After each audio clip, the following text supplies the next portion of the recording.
The rain hammered against the floor-to-ceiling windows of Vermilion, the kind of upscale restaurant where a single meal cost more than most people's weekly groceries. Zariel Winters moved between tables with the fluid grace of someone who had long ago mastered the art of being simultaneously present and invisible. She was 26, slim and elegant in the required black uniform, her natural hair pulled back into a sleek bun.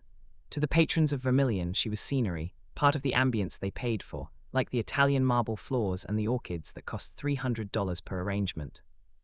What they didn't know could fill volumes. Tonight's reservation was for the Kensington party. 7 guests. Anniversary celebration for Gideon and Portia Kensington, tech moguls who'd made their fortune on an app that connected communities, which really meant they'd monetized people's loneliness and sold the data to advertisers. Zariel had studied their file. Combined net worth, $340 million. Combined acts of genuine kindness in the past year, approximately 0, based on the 18 employees who'd filed complaints with HR before being quietly paid off and forced to sign NDAs. They arrived 20 minutes late, trailing expensive cologne and the particular energy of people who'd never been denied anything. "Right this way," Zariel said, her voice pleasant and professionally neutral. Portia Kensington barely glanced at her. The group followed, their conversation uninterrupted, something about their latest acquisition, a startup that was bleeding money but had potential. As Zariel pulled out chairs and presented menus, one of the guests, a venture capitalist named Thaddeus Crane, took a phone call right at the table. "Tell them we're pulling the offer," he barked into his phone. "If they can't meet our timeline, they're not serious players." He hung up and finally seemed to notice Zariel standing there. "Water, sparkling, and we'll need a better table. This one's too close to the kitchen." Zariel kept her expression smooth. "This is our premium corner table, Mr. Crane. It's the one you reserved specifically for." "I don't care what I reserved," he interrupted, not even looking at her. "Do you not understand English? We want a different table." The group laughed, not unkindly, just casually, as if his rudeness was charming rather than cruel. Gideon Kensington leaned back, smirking. "Maybe speak slower, use smaller words." Maury laughed. Zariel's jaw tightened for a fraction of a second. "I'll check our availability." She walked to the host stand where Matteo, the actual general manager, stood reviewing reservations. He caught her eye, one eyebrow raised in question. "They want to move," Zariel said quietly. Naturally, Matteo pulled up the floor plan. "Table 6 is open, but it's smaller and has a worse view." "Perfect, give it to them." As Zariel returned to escort them to their new table, she heard Portia stage whisper to her friend, "Do you think she actually understands the menu? Some of these descriptions are pretty complex." The friend Zariel had researched her too, an influencer named Saskia Vale, giggled. "Maybe we should order for her, as a learning experience." They settled at table 6, immediately complaining about the lighting, the temperature, the proximity to other diners. Zariel endured it all with practiced calm, taking their orders with mechanical precision. The evening deteriorated from there. When Zariel brought the appetizers, Thaddeus examined his oysters with theatrical suspicion. "Are these fresh? They look questionable. Where did you people source them from?" "Hood Canal, Washington, harvested this morning." "If you say so." He pushed the plate away. "I just think it's interesting that we're paying these prices for food served by someone who probably eats at McDonald's." The table erupted in laughter. Zariel collected plates in silence. In the kitchen, Matteo found her checking her phone. "You okay?" he asked gently. "Fine." She looked up at him, Matteo, who'd worked in high-end restaurants for 15 years, who knew exactly what she was doing here and why. "How much longer?" "2 more courses, you can do this." She had to. Back in the dining room, the Kensington party had moved from mocking her to ignoring her entirely, which was somehow worse. She became a ghost, existing only to refill glasses and clear plates. At one point, discussing their real estate portfolio, Gideon mentioned, "We're looking at that new development downtown, the Empire District, supposed to be the next big thing." Saskia nodded enthusiastically. "I heard the building's owner is some recluse. No one knows who actually owns half the properties in that development." "Probably old money," Portia said dismissively. "Those types always hide behind LLCs and trusts. No vision, no innovation, just hoarding wealth their grandparents earned." Zariel set down their dessert menus without comment. When the check came, $4, $200 before tip, Gideon barely glanced at it before sliding over a black Centurion card. "You know what?" he said, looking directly at Zariel for the first time all evening.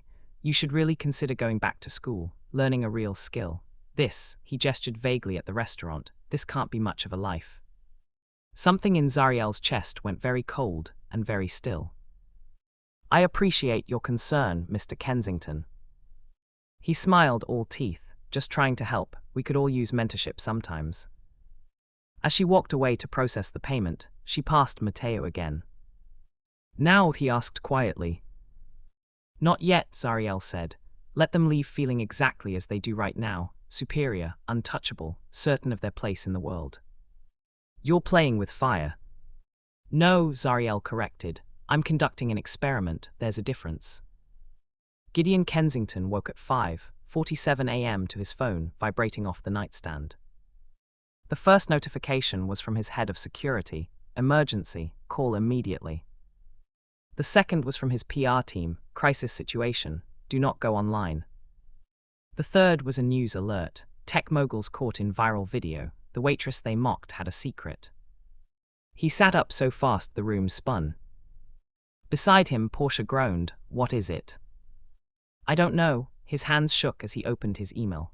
The first message was from his crisis management team, with a link to a video that had been posted 4 hours ago. 23 million views. The video was crystal clear, professional quality, multiple camera angles, perfect audio, every word from last night's dinner, every sneer, every dismissive comment, every moment of casual cruelty directed at Zariel. But it was the caption that made Gideon's blood freeze. "Meet the Kensingtons and their friends, who spent last night degrading their waitress. Meet Zariel Winters, the 26-year-old who owns the building they were sitting in, and 47 others across the city." "No," Gideon whispered. "No, that's not possible." He scrambled for his laptop, fingers flying across the keyboard. A search for Zariel Winters brought up almost nothing: a few old academic articles, a mention in a business journal from 2 years ago, nothing current. But a search for the Empire District Development brought up LLC filings, property records, and there, buried in layers of corporate structures, was the name: Winters Holdings. His phone rang, his lawyer. "Tell me this isn't real," Gideon said by way of greeting. "It's real," his lawyer replied grimly. "Zariel Winters owns, either directly or through various holding companies, approximately $890 million worth of commercial and residential real estate in Seattle, including the building where Vermilion is located, including the building where your offices are." Gideon felt the room tilt. "Our offices?" "The Empire Tower. You've been leasing floors 22 through 25 from a subsidiary of Winters Holdings for the past 3 years. Your lease is up for renewal in 8 weeks. The video was everywhere. By 8 a.m., it had crossed 50 million views. By noon, it was trending on every platform. The comments were brutal. Imagine telling someone to go back to school when she has an MBA from Columbia. The way he said "you people," absolutely vile. This is what systemic racism looks like when it thinks no one's watching. But those weren't what scared Gideon. What scared him were the comments from other business owners. "Just pulled our partnership with Kensington Tech. We don't work with people like this. Cancelled our contract this morning. There are consequences for treating people as disposable. Sharing with our entire network. These people don't deserve success." By the end of the day, Kensington Tech had lost 6 major partnerships and 3 key investors. The company's stock, already shaky after some recent product failures, dropped 17%. Portia was hysterical. "You need to fix this, apologize, do something." "An apology now looks like damage control," their PR consultant said during an emergency Zoom call. "It needs to seem genuine, not strategic." "Then what do we do?" Gideon demanded. The consultant looked uncomfortable. "Honestly, I think you need to accept that you're not in control of this narrative. Zariel Winters is. The question is what she wants." What she wanted became clear at 6 p.m. that evening, when Winters Holdings released an official statement. The incident at Vermilion Restaurant has sparked important conversations about dignity, respect, and systemic inequality in service industries. Rather than focus on individual punishment, we're announcing the Seattle Service Workers Initiative, a $50 million fund dedicated to supporting fair wages, mental health resources, and educational opportunities for hospitality workers across the city. Additionally, all Winters Holdings properties will implement new standards for tenant behavior. Companies leasing our spaces will be required to sign conduct agreements. Violations will result in lease termination. Gideon read it 3 times. Is she going to evict us? His lawyer pulled up the proposed conduct agreement. It's not eviction exactly, but look at these terms. Mandatory bias training for all employees, transparent complaint processes, third-party audits of workplace culture. If you don't comply or if your company receives verified complaints about discrimination or harassment, she can terminate the lease with 30 days' notice. That's insane. That's her building, the lawyer said flatly. She can set whatever terms she wants. You can refuse, of course, but then you'll need to find new office space in. She checked her watch. 7 weeks and 6 days, during a commercial real estate shortage, with your company's reputation currently in the toilet. Gideon slumped in his chair. How did this happen? His lawyer gave him a look. You mocked the wrong waitress. 5 days after the video went viral, Zariel received a formal request for a meeting.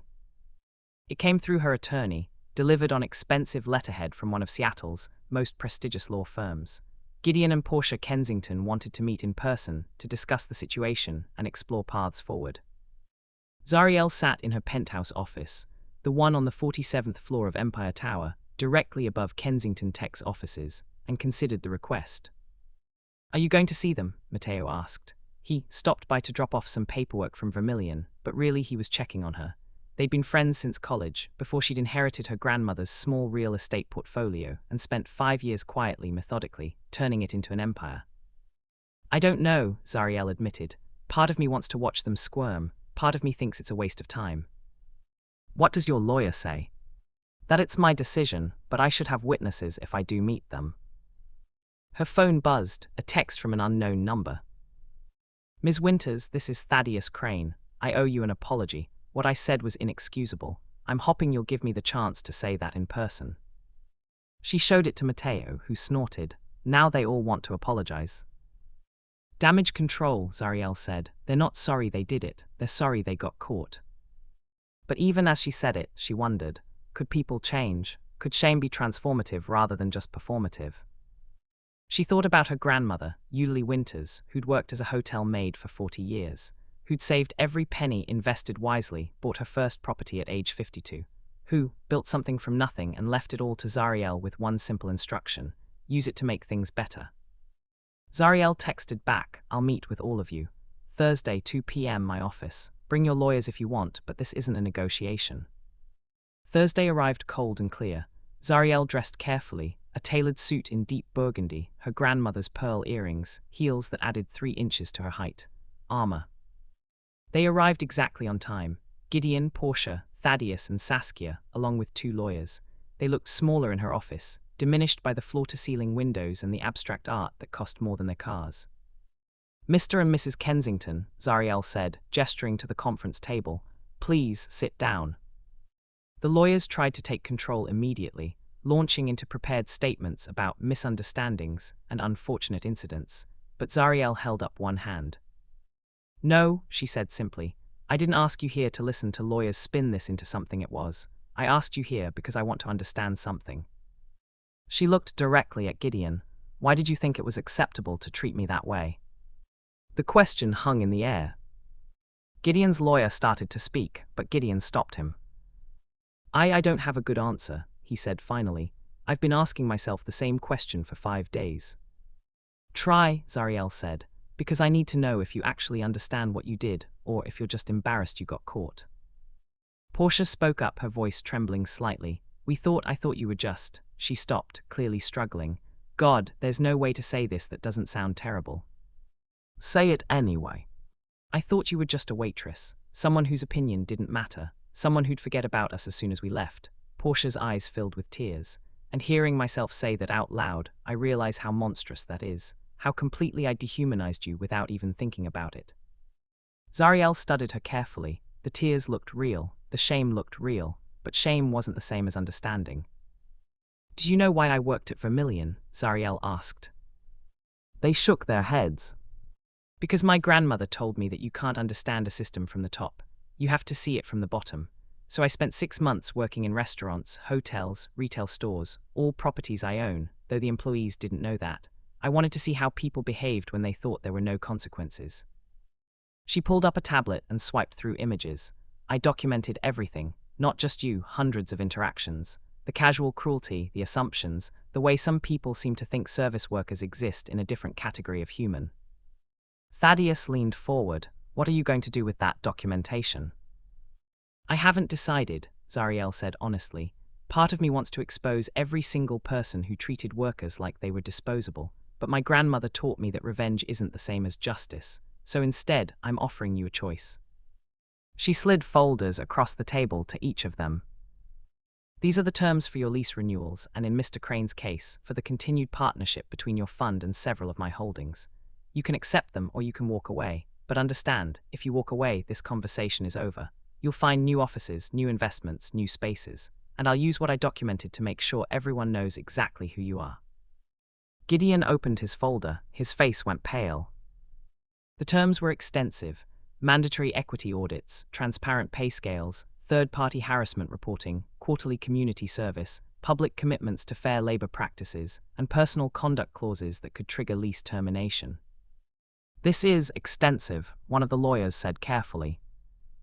It's accountability, Zariel corrected. It's what should have been standard all along. And if we agree, Portia asked quietly, then we see if people can change, if public shame can become private growth, if the system that created your behavior can be dismantled from the inside. Zariel leaned forward. I'm not interested in destroying you. I'm interested in transforming the culture that made you think you could treat people the way you did. Saskia, who'd been silent until now, spoke up. I'll sign. Whatever you want, I'll sign it. Why? Zariel asked. Because I saw myself in that video and I hated what I saw, because I want to be better than that, because, she swallowed hard, because my mother was a waitress. She raised me alone, worked double shifts, put me through college, and somewhere along the way I forgot that. I forgot her. I became exactly the kind of person who would have looked down on her. The room was silent. One by one, they agreed to the terms. As they were leaving, Gideon turned back. Can I ask why you're giving us this chance? You could destroy us. Financially, socially, you have all the power here. Why offer redemption? Zariel thought about her grandmother, about every person who'd ever been dismissed, degraded, treated as less than human. Because the world doesn't need more destroyed people, she said quietly. It needs transformed systems. You're going to help me build that transformation, whether you meant to or not. 3 months later, Zariel stood in a community center in South Seattle, watching as the first graduates of the Service Workers Education Fund received their certificates. 25 people, bartenders, housekeepers, retail workers, who'd completed college courses funded by the initiative sparked by one viral video. 25 people who were walking proof that shame could catalyze something larger than itself. The event was covered by local news. Zariel gave a brief speech about dignity and opportunity, then stepped aside to let the graduates speak for themselves. One of them, a hotel housekeeper named Imani, approached her afterward. I just want to thank you. I've been cleaning rooms for 12 years and no one ever asked what I wanted to do with my life. Now I'm 6 credits from an accounting degree. Zariel felt tears prick her eyes. Your work matters, Imani. It always mattered. I just helped make that visible. But visibility came with complications. The Kensington tech transformation had become a case study. Other companies started implementing similar policies, some genuinely, some as performance. Zariel's phone rang constantly with requests for interviews, speaking engagements, partnership proposals. And then there were the copycats. A video emerged from Austin, another undercover owner exposing bad behavior at their own restaurant, then one from Chicago, then Miami. Some were legitimate efforts at systemic change, others were clearly staged for views. Matteo brought her a tablet one evening. You've started something. The question is whether you can control it. I don't want to control it, Zariel said. I want it to grow, but ethically, not as a gotcha game, but as real change. The real test came when Gideon Kensington asked to meet with her again, this time without lawyers. They met at a coffee shop, neutral territory. He looked different, tired maybe, but somehow more present. I wanted to update you, he said, sliding a folder across the table. Kensington Tech's latest equity audit. We passed, not just technically but substantively. The culture's actually changing. Zariel reviewed the documents. He wasn't lying. Employee satisfaction was up, complaints were down, and they'd promoted 3 people from underrepresented groups to leadership positions. "I'm impressed," she admitted. "Don't be," Gideon said. "It's the bare minimum. What's embarrassing is that it took public humiliation to make me see that." He paused. "I wanted to tell you something. My daughter asked me about the video last week. She's 16. She asked if I really said those things, if I really treated people that way." "What did you tell her?" "The truth, that I did, that I was wrong, that I'm trying to be better." He looked down at his coffee. "She asked me why I thought I was better than other people. I couldn't answer her. I still can't, but at least now I know I'm not." Zariel sipped her own coffee, considering. "You know this doesn't erase what happened." "I know, but maybe that's the point. Maybe it shouldn't be erased. Maybe we need to remember our worst moments so we don't repeat them." That evening, Zariel received an email from an address she didn't recognize. The subject line read, "Thank you."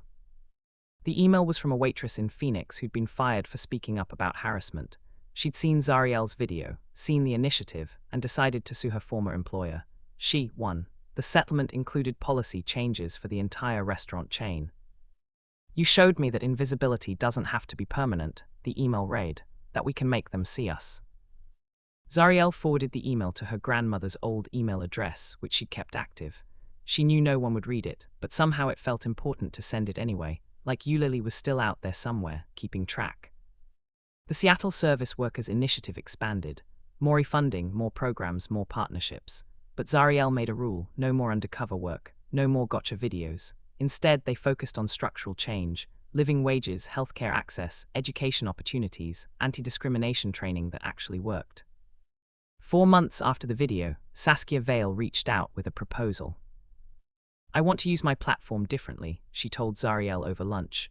"I have 6 million followers, most of them young women who look up to me. I've been selling them skincare and handbags. I want to sell them something better."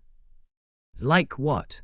"Consciousness, awareness, action." Saskia pulled out her phone, showing Zariel a draft post. "I want to talk about the service workers who make influencer culture possible. The people who clean the hotels I review, who serve the food I photograph, who make the clothes I promote. I want to make them visible." It was a good idea. Within weeks, #C service workers was trending. Other influencers joined in, some authentically, some performatively. It didn't matter, the conversation was happening. But not everyone was happy about it. Zariel started receiving threats.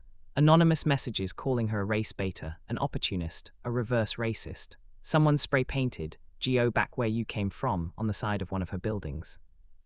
She hired security. Mateo worried. Her lawyer suggested she scale back. "No," Zariel said firmly. "This is exactly what I expected. Power structures don't collapse quietly, they fight back." "But at what cost?" Mateo demanded. "Your safety, your peace of mind." "My grandmother didn't have the luxury of peace of mind," Zariel shot back. "She had the luxury of working until her hands ached and her feet swelled, and people treated her like furniture. I have resources she never dreamed of. I'm not backing down." 1 year after the video went viral, Zariel Winters stood in the lobby of the newly renamed Eulalie Winters Center for Worker Justice. It was a full floor of Empire Tower, converted from commercial space into training rooms, legal clinics, childcare facilities, and counseling services, all free for service workers across the city. The dedication ceremony was packed. Local politicians gave speeches, community leaders spoke, graduates from the Education Fund shared their stories. But the moment that mattered most came when Imani, the hotel housekeeper who'd finished her accounting degree, stepped up to the microphone. "A year ago I was invisible," she said, her voice steady and clear. "I cleaned rooms in a luxury hotel and people walked past me like I was part of the wallpaper. Now I'm an accountant at a firm downtown and people see me. But here's what I learned: I was never invisible. They just chose not to look." The room erupted in applause. Zariel watched from the side, her heart full and breaking at the same time. Because Imani was right, the invisibility had always been a choice, and choices could be changed. After the ceremony, she found Gideon Kensington waiting near the elevators. "I wasn't sure if you'd want me here," he said. "I wasn't sure either," Zariel admitted, "but you came anyway." "My company donated to the center. Anonymously, I didn't want credit, I just wanted to contribute." Zariel nodded. "That's growth." "It's a start." Gideon shifted his weight, looking uncomfortable. I need to tell you something. We're stepping down. What? Portia and we're stepping down from Kensington Tech. We're handing control to our leadership team, which, thanks to your requirements, is now actually diverse. We're going to work on something different. Like what? Accountability consulting, helping other companies actually change their cultures instead of just performing change. We figured if anyone understands performative versus real transformation, it's us. Zariel studied him carefully. That's either brilliant or incredibly cynical. Maybe both, Gideon admitted, but I think we can do some good. We know what the inside of that particular prison looks like. Maybe we can help other people find their way out. As he left, Zariel's phone buzzed, a text from an unknown number. Ms. Winters, my name is Cordelia Reeves. I'm a janitor in Atlanta. I just saw your Summit Series talk. I want to start something similar here. Can you help? Zariel smiled and typed back, yes, let's talk. The movement had grown beyond her, beyond Seattle, beyond any single viral moment. There were now Winters model initiatives in 17 cities. Hundreds of companies had adopted the conduct agreements. Thousands of service workers had accessed education, healthcare, legal support. But it wasn't perfect. Some companies implemented the policies cynically, doing the bare minimum to avoid backlash. Some initiatives failed due to lack of funding or community support. The threats against Zariel had decreased but hadn't stopped. Change was messy, it was incomplete, it was frustratingly slow. But it was happening. That evening, Zariel returned to her penthouse office and pulled out a letter she'd written but never sent. It was addressed to her grandmother, dated the day after the video went viral. Dear Grandma Lily. I think I finally understand what you meant when you said, make things better. You didn't mean perfect. You didn't mean fix everything. You meant incremental, intentional, strategic improvement. You meant use what you have to create what should be. I own 47 buildings now, but I'm learning that buildings are just buildings. What matters is who gets to be visible inside them, who gets to be seen, heard, respected. I think you'd be proud, or maybe you'd tell me I'm still not thinking big enough, probably both. I miss you. I'm trying to be worthy of what you built. Love, Zay. She folded the letter carefully and placed it in her desk drawer alongside all the others. Her phone rang, Mateo. Turn on the news, he said. She grabbed the remote. The local news was covering a story about a restaurant in Portland that had just announced it was implementing the Winters model, transparent wages, equity audits, worker representation on the board. The owner was being interviewed. We saw what happened in Seattle. We saw that doing the right thing isn't just ethical, it's good business. Our retention is up, our service quality is up, our reputation is up. Treating people with dignity actually works. Zariel felt tears on her cheeks. You okay? Mateo asked. Yeah, she said softly, I'm okay. Because this was it, the thing her grandmother had taught her. Change didn't happen through one perfect moment or one viral video or one brilliant strategy. It happened through 1,000 small decisions, made by 1,000 different people, choosing to see rather than look away. The guests who mocked her that night at Vermilion thought they were untouchable. They were wrong. Not because Zariel destroyed them, though she could have, but because she showed them, and everyone watching, that invisibility is always a choice. And when enough people choose to see, when enough people choose to act, when enough people choose to believe that dignity isn't a luxury but a right, that's when buildings become more than just buildings. That's when they become foundations. And foundations, properly built, can hold the weight of the world.